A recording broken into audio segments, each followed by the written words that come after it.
जय श्री राधे कृष्ण। आप सभी का आपके अपने YouTube channel VK Mishra present में बहुत बहुत स्वागत है। आइए आज आप सब सुनेंगे भौम प्रदोष व्रत की कथा। जब भी मंगलवार के दिन प्रदोष का व्रत पड़ता है तो इसे मंगल प्रदोष या भौम प्रदोष व्रत के नाम से जाना जाता है। जो भी भक्त सच्ची श्रद्धा के साथ नियम और निष्ठा के साथ मंगल प्रदोष का व्रत करते हैं, इस दिन भगवान भोलेनाथ, माता पार्वती का और हनुमान जी का पूजन करते हैं तो इस व्रत के प्रभाव से रोगों से मुक्ति मिलती है, स्वास्थ्य लाभ की प्राप्ति होती है, जीवन में आ रही सभी प्रकार की समस्याएं दूर हो जाती है और जीवन में समृद्धि आती है। प्रदोष का व्रत भगवान शिव जी को अति प्रिय होता है। इस दिन भगवान शिव जी का, जो कि प्रदोष काल के समय में पूरे विधि विधान के साथ पूजन करना चाहिए। प्रदोष काल का समय सूर्यास्त से 1 घंटे पहले और 1 घंटे बाद तक के बीच के समय को प्रदोष काल कहते हैं। इसी समय में भगवान शिव जी का, जो कि पूरे विधि विधान के साथ पूजन करना चाहिए। इससे भगवान भोलेनाथ अपने भक्तों पर अति प्रसन्न होते हैं। प्रदोष व्रत को रखने से 100 गायों को दान करने के बराबर पुण्य फलों की प्राप्ति होती है।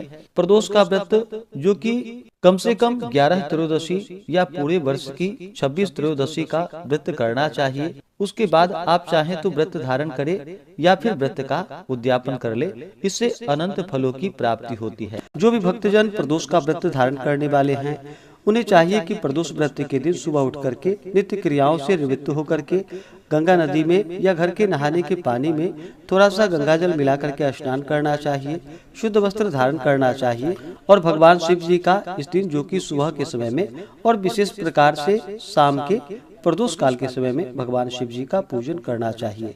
प्रदोष व्रत को, जो कि दिन रात्रि उपवास रहते हुए धारण करना चाहिए। इस दिन अन्न ग्रहण नहीं करनी चाहिए। जो उपवास नहीं रह पाते हैं, जिनका स्वास्थ्य सही ना हो, तो आप एक समय फलाहार ग्रहण करें। इस व्रत का पारण, जो कि अगले दिन जाकर के सूर्योदय होने के बाद आप व्रत का पारण कर सकते हैं। प्रदोष व्रत के दिन विशेष प्रकार से सबसे पहले भगवान गणेश जी का पूजन करना चाहिए। उसके बाद शिव परिवार का पूजन करना चाहिए, जैसे कि नंदी, श्रृंगी, भृंगी, कीर्तमुख, कुबेर, कार्तिकेय, सर्पदीप्ता आदि का पूजन करें। उसके बाद फिर भगवान भोलेनाथ, माता पार्वती का पूरे विधि विधान के साथ पूजन करना चाहिए, कथा श्रवण करनी चाहिए। इस दौरान ओम नमः शिवाय या श्री उमा महेश्वराभ्याम नमः इन मंत्रों का जप करना चाहिए। प्रदोष व्रत के दिन, जो कि ब्रह्मचर्य का पालन करना चाहिए, शुद्ध और सात्विकता का पालन करना चाहिए। व्रत के दौरान किसी के ऊपर क्रोध नहीं करनी चाहिए। अपने मन में किसी के प्रति ईर्षा या द्वेष का भाव नहीं लाना चाहिए। पूर्ण भक्ति भाव के साथ भगवान शिव जी का पूजन करना चाहिए।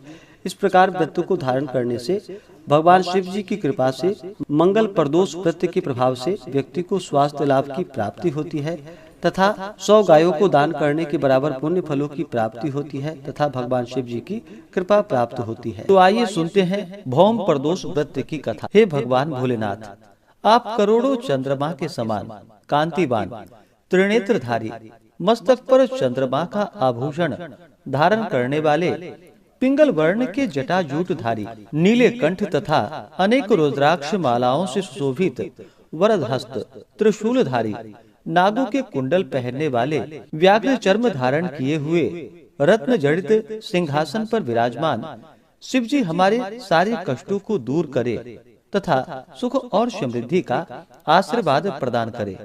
तो बोलिए प्रेम से भगवान भोलेनाथ की जय, माता पार्वती की जय, हनुमान जी महाराज की जय। शौनक ऋषि सूत जी से बोले कि हे प्रभु, दया कर, अब आप कृपा करके मंगल प्रदोष व्रत का कथा का वर्णन करें तो आपकी बड़ी ही कृपा होगी। सूत जी बोले, अब मैं मंगल त्रयोदशी व्रत का विधि विधान आपसे कहता हूँ। मंगलवार का दिन, जो कि व्याधियों का नाशक है, इस दिन भगवान शिव जी का, माता पार्वती का और हनुमान जी का पूजन किया जाता है। इस दिन हनुमान जी को, जो कि लाल रंग का पुष्प अर्पित करनी चाहिए। इस व्रत को धारण करने से मनुष्य सभी पापों व रोगों से मुक्त हो जाता है। इसमें किसी भी प्रकार का कोई संशय नहीं है। अब मैं आपको उस बुढ़िया का कथा कहता हूँ, जिसने यह व्रत किया वह मोक्ष को प्राप्त किया। अत्यंत प्राचीन काल की घटना है। एक नगर में एक बुढ़िया रहती थी। उसके मंगलिया नाम का एक पुत्र था।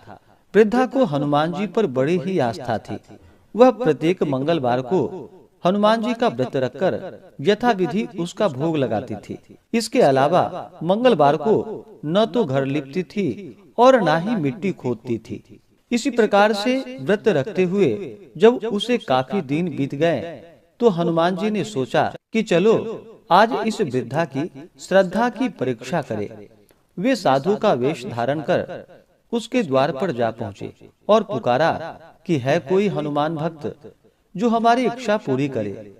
वृद्धा ने जब यह पुकार सुनी तो बाहर आई और पूछा कि महाराज क्या आज्ञा है। साधु वेशधारी हनुमान जी बोले कि मैं बहुत भूखा हूँ, भोजन करूंगा, तू थोड़ी सी जमीन लीप दे। वृद्धा बड़ी दुविधा में पड़ गई। अंत में हाथ जोड़कर प्रार्थना की कि हे महाराज, लीपने और मिट्टी खोदने के अतिरिक्त जो काम आप कहेंगे वह मैं करने को तैयार हूँ। साधु ने 3 बार प्रतिज्ञा कराने के बाद कहा कि तू अपने बेटे को बुला, मैं उसे औंधा लिटाकर उसकी पीठ पर आग जलाकर भोजन बनाऊंगा। वृद्धा ने सुना तो उसके पैरों के तले की धरती खिसक गई, मगर वह वचन हार चुकी थी। उसने मंगलिया को पुकारकर साधु महाराज के हवाले कर दिया, मगर साधु ऐसे ही मानने वाले नहीं थे। उन्होंने वृद्धा के हाथों से ही मंगलिया को औंधा लिटाकर उसकी पीठ पर आग जलवाई।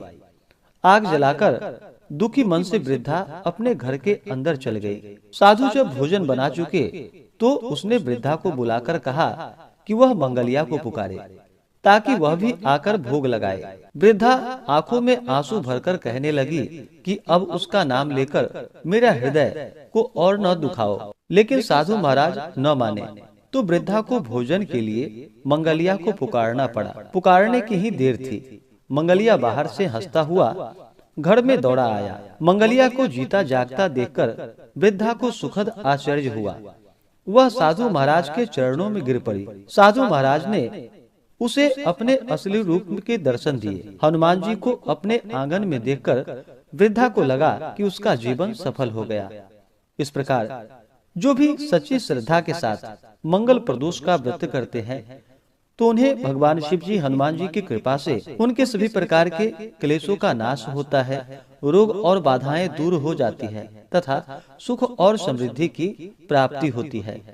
तो बोलिए प्रेम से भगवान भोलेनाथ की जय, माता पार्वती की जय, सर्व देवी देवता की जय। इसी प्रकार से ज्ञानवर्धक जानकारियाँ प्राप्त करते रहने के लिए, कथा आरती आदि को सुनने के लिए, व्रत पूजन महत्व के बारे में जानने के लिए चैनल पे अगर आप नए हैं तो चैनल को लाल बटन दबा करके सब्सक्राइब करें, साथ में बेल आइकन घंटी को दबाएं ताकि मेरे वीडियो का नोटिफिकेशन आपको समय से मिलता रहे। वीडियो को लाइक करें, शेयर करें, सुखी रहें और स्वस्थ रहें। जय श्री राधे कृष्ण। धन्यवाद।